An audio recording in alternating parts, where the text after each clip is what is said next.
3 réflexes à avoir lorsque vous faites l'objet d'une enquête administrative. On replace le contexte, vous êtes un agent public et on vous reproche d'être l'auteur d'un fait de harcèlement moral. Je rappelle que le harcèlement moral est une infraction pénale. Dans ce cadre-là, l'administration va tenter de déterminer ce qui s'est passé, faire la vérité. Et vous allez être auditionné, parfois même avoir des confrontations afin de faire la vérité sur ce qui s'est passé. Dans ce cas-là, le comportement est le suivant. Vous avez le droit de faire appel à un avocat ou d'être assisté par un membre du personnel, un syndicat. La deuxième chose, c'est que vous avez le droit de vous taire. Et oui, évidemment, vous avez le droit de ne pas vous auto-incriminer. On a quelques références du droit pénal qui peuvent ici être fortement utiles. Enfin, le troisième conseil que je peux vous donner, c'est de répondre à toutes les questions par oui, par non. Je ne sais pas. Et enfin, lorsque, évidemment, vous souhaitez apporter des précisions, d'être extrêmement succinct. Et oui, plus on parle et plus on peut dire des bêtises qui pourront un jour être retenues contre vous, ce qui est bien dommage, surtout quand on est innocent. Vous êtes un conseiller de discipline et en tant qu'agent public, vous êtes poursuivi. La situation est gravissime et vous ne savez pas si votre carrière va s'arrêter et une sanction prononcée à votre encontre. Vous êtes accompagné par un avocat parce que vous avez déjà vu nos précédentes vidéos. Si ce n'est pas le cas, je vous invite à vous abonner. Et vous êtes accompagné par un syndicaliste qui est prêt à vous défendre. Dans ce cadre-là, le meilleur conseil que je vous donne, ne soulevez aucun moyen d'irrégularité tiré de la procédure disciplinaire. Le quorum n'est pas atteint, les délais n'ont pas été respectés, vous gardez bien ça au chaud.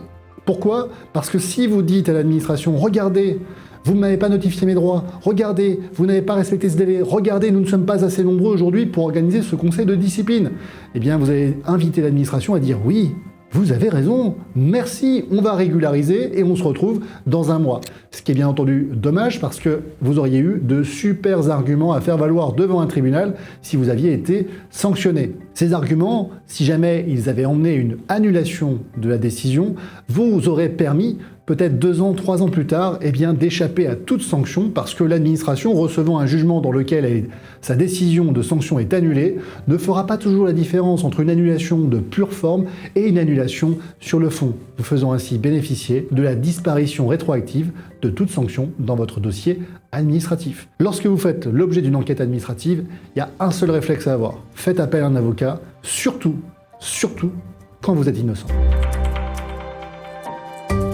En matière disciplinaire dans la fonction publique, il y a une stratégie qui est redoutable. Lorsque vous êtes poursuivi et qu'une sanction va être prononcée à votre encontre, la stratégie à mettre en place est la suivante. Le premier point, est-ce que les faits qu'on vous reproche sont établis? Très souvent, l'administration peut se tromper ou simplement vous reprocher des choses qui en réalité ne sont corroborées par aucun élément. Or, vous le savez déjà puisque vous êtes abonné à cette chaîne, sans la preuve, le droit n'est rien. Deuxième argument, si les faits sont établis, est-ce qu'ils sont fautifs?